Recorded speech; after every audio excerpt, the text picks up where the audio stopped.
Alright guys, welcome back to Valorant News. One of the craziest storylines in the history of competitive Valorant has unfolded over the last few days. Yay has officially been released by Cloud9, an unrestricted free agent. They have given their reasoning. Yay completely disagrees with what they say from a public perspective, being very sarcastic in his comments on this last night, suggesting it might well be a money issue rather than a role issue within the team. Very much enjoyed your thoughts in the comments. Hit the like button if you enjoy. Subscribe if you're new as always, I'd greatly appreciate it. Couple of rostermania things first of all. This was noticed before that Pancakes is currently practicing with the guys on the Turtle Troop, and apparently that is a roster change coming soon. We even saw this from ShahZaM, who said, oh, hello, Turtle Troop Pancakes. Apparently that's happening as well. So I don't really know what's going on with Turtle Troop, but apparently they could change every other week to keep their opponents guessing, I suppose. And also Mad Lions confirming Will is getting moved to the bench. I feel bad for Will, man. Like, he's had a tough go at things. Obviously, he was on 100 Thieves to not great success, but I thought did a pretty admirable job. Got this great chance here on this new Mad Lions team that got picked up recently and has now been benched from the team.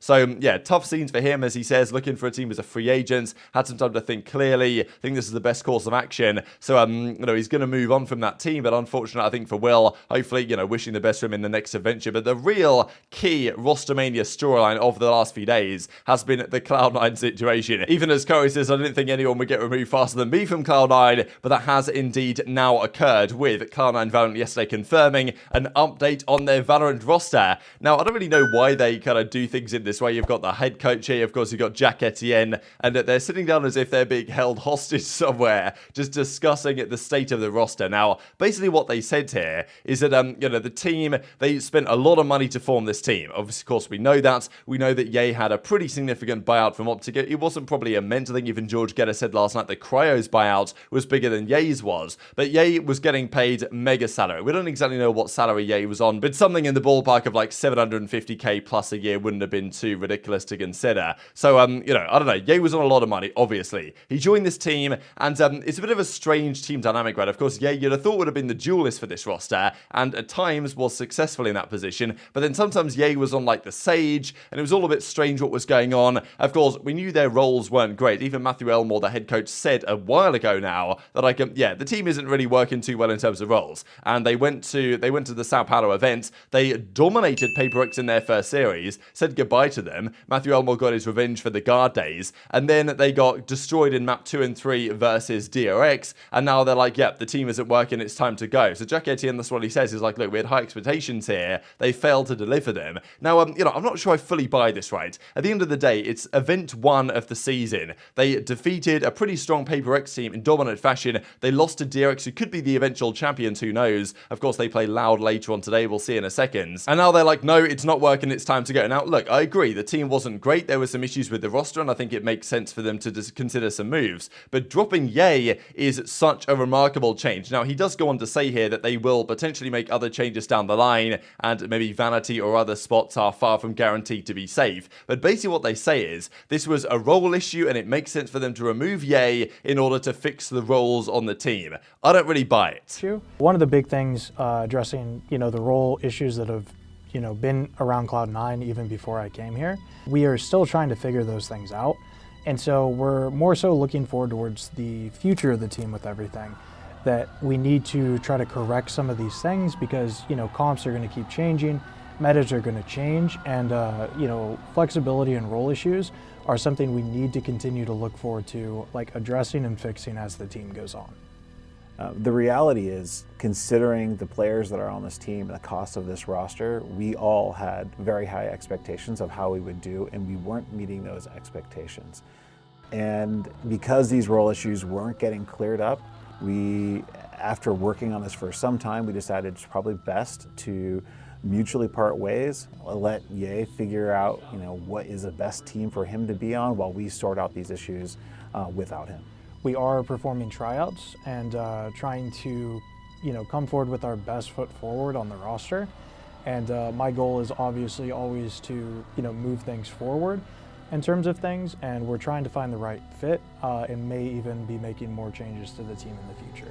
Even as Baller says here, right, you don't bench the best player in the world from the year prior because of role issues, and you certainly don't drop them entirely, letting them become unrestricted free agents. Somebody really dropped the ball here and screwed up, and this actually was briefly liked and retweeted by Yay. You guys can see here in this screenshot, but you know, not particularly high quality, but Yay did retweet this when it was first posted before then unretweeting it. So basically what this says to me is that there's been some seriously messed up things going on within that Cloud9 Valorant camp. If they wanted to, if this was legitimate, if they were trying to drop Yay because of role issues and it just wasn't going to work with Yay, then why would they drop him entirely and make him unrestricted? Surely they would keep him on their bench and wait for someone to buy him out. And maybe they would obviously take a big loss on that, but you know, why not keep him on the bench to allow someone to buy him out from the team and get some buyout in return if that was to happen? Now, of course, the issue there is potentially with whatever contract they signed is that if you keep him on the bench and don't just release his contract entirely and break the contract off, which is seemingly what they have done, then they've still got to pay him a salary to sit on the bench. Maybe that's what's getting to them, right? I don't know. It comes back to me that makes me feel like this is some sort of money issue, because if you're going to change your roles, like you wouldn't necessarily drop the best player in the world from last year, right? It's got to come down as like more than that. If you've got issues with roles, surely you think, all right, we keep Yay because obviously a no-brainer, best player in the world last year, and we make the roles work around him, you would think. But because they've not done that, and they're not even put him onto the bench, as in they're going to try and trade him to another team for some money in return, they've just dropped him. It makes me think they simply can't afford what they're paying him. That's just my theory. You guys might disagree, but Yay seems to certainly say that what they say, Cloud9, is not true. This was actually since deleted, but as Yay says, officially an unrestricted free agent. Role issues were definitely the reason for me departing, and the team and coach definitely agreed with me being removed. So he's going to discuss it further in a video or stream soon. Now, obviously, this is sarcastic, right? When he says they were definitely the issue for me departing and definitely they agreed with me being removed, obviously he's just, you know, this is tongue-in-cheek. He's saying that actually that's not the reason and that the team and coach didn't agree with me being removed.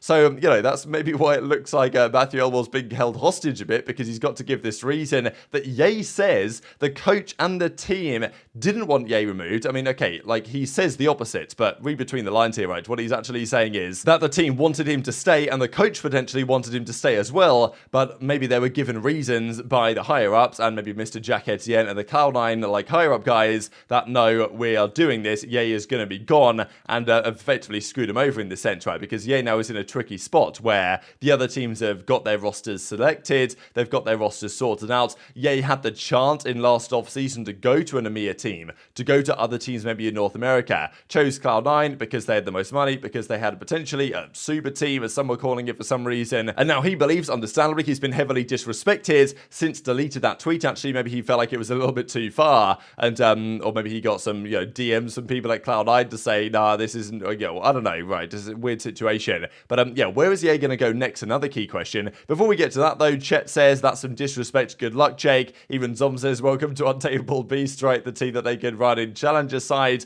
And even this, one tweet that Yay did allow to stay up, because Crashy's reply is, they did you dirty, head up, brother. If I speak, I'm in big trouble, he says, which is pretty interesting. But if Yay has been released from the contract, then maybe there's no NDA in place such that he kind of could say what he wanted. Hopefully he does, and hopefully he can, and we get his full story from his perspective. But he seems to at least be agreeing with what Crashy said, that I did him dirty in some way or another, and he has left this tweet up. Now, Vanity disagrees with this, seemingly, by coming out with the following a couple of hours later. The best part of the internet is how right everyone thinks they are. Now, of course, this could be entirely irrelevant to the Cloud9 Yay discussion and just be a random thought that popped into Vanity's mind. But the more likely possibility is the Vanity is commenting on this based on reaction to the situation with Yay, and basically saying that like everyone on the internet thinks they're right, but they're wrong. So whether he's talking about Yay's comment, whether he's talking about Baller's comment, whether he's talking about whoever's comment, I don't know. But Vanity seems to disagree with the assessment of what Yay brought to the table. I don't know. Bit of a tricky one, tough to read into, but still, it's not all sunshine and rainbows within the Cloud9 cap that remains, probably, especially with what Yay would have us believe. Now, the other question therefore is,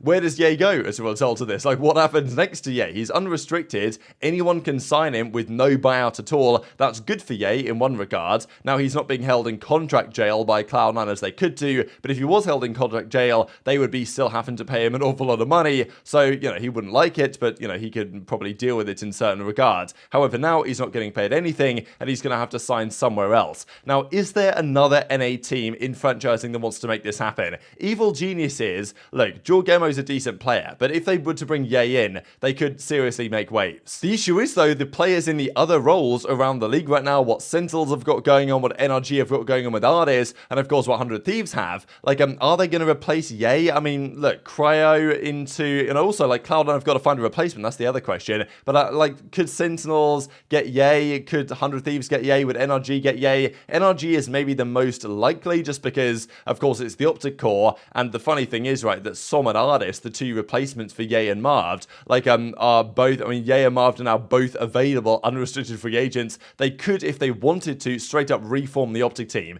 That would mean getting rid of Artis, which I feel like would be unfair on Artis. I feel like he's done an admirable job, and I don't exactly think they will do this, to be honest. I think they're quite happy, maybe, NRG with the way it is currently, but we'll see. I mean, yeah, even, like, FNS even jokes around it, goodbye Artis, like, you know, so, I mean, I don't imagine that they will draw Artis, at least yet, but if they do underperform, Yay is an option there. And also, Cloud9 have to find a replacement now, right? And we really don't even know what they're thinking in terms of a replacement here, who is going to run at what role. We really don't know right now what C9 are thinking on that front, because MCE said they might make further changes anyway. So that's an incredibly tough question to answer. Of course, 100 Thieves did consider Yay in the off-season. They went for Cryo instead, which I think was probably a decent call. So I guess we'll just see, man, but it's so up in the air right now. Just wanted to share a funny clip of himself where he's joking around about why Yay was dropped. This is what happened.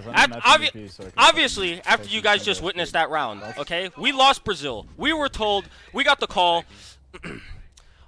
Yes, Jack, I need more money. Well, the problem is, same thing, but not up draft in the beginning. Yay needs to be gone. Done. That's what happened. So now I'm on 100K a month. And that's why Yay's gone. But definitely intrigued to your thoughts in the comment section, right? Because it's absolute madness. Got to mention quickly the two series that went on last night in the North American Challenger side, one of which was Mad Lions versus M80. And, you know, shortly before this series, of course, Will was dropped from this particular roster. But, yeah, M80 took them down without too much difficulty, as you might well expect. The overall series resulted 2-0. The other series, though, was a banger. Disguised versus All Esports. A big victory for Disguised and team. Obviously, Toast was on stream watching this and was getting very, you know, nervous about the situation. But honestly, Disguise starting off 2-1 is a very good start for them, because it puts them in a very comfortable spot, it seems, to be one of the top 4 teams here and qualify for the playoffs, which is what they need to do. Mad Lions and All Esports 0-3 respectively, not starting so well for them. And just to mention though, so Sao Paulo begins again today. There are 3 more matches, well 4 if you include the show match, in Sao Paulo. The first one is starting today, Loud versus DRX. They've of course both lost to maps over the course of the tournament so far. Loud will be the crowd favourite, but I feel like DRX might be the marginally stronger team, but I think I'm going to give it to Loud just because of that home crowd buff. But very much enjoyed your thoughts in the comments. Hit the like button if you enjoyed. Subscribe if you're new. Take care, and I'll see you next time.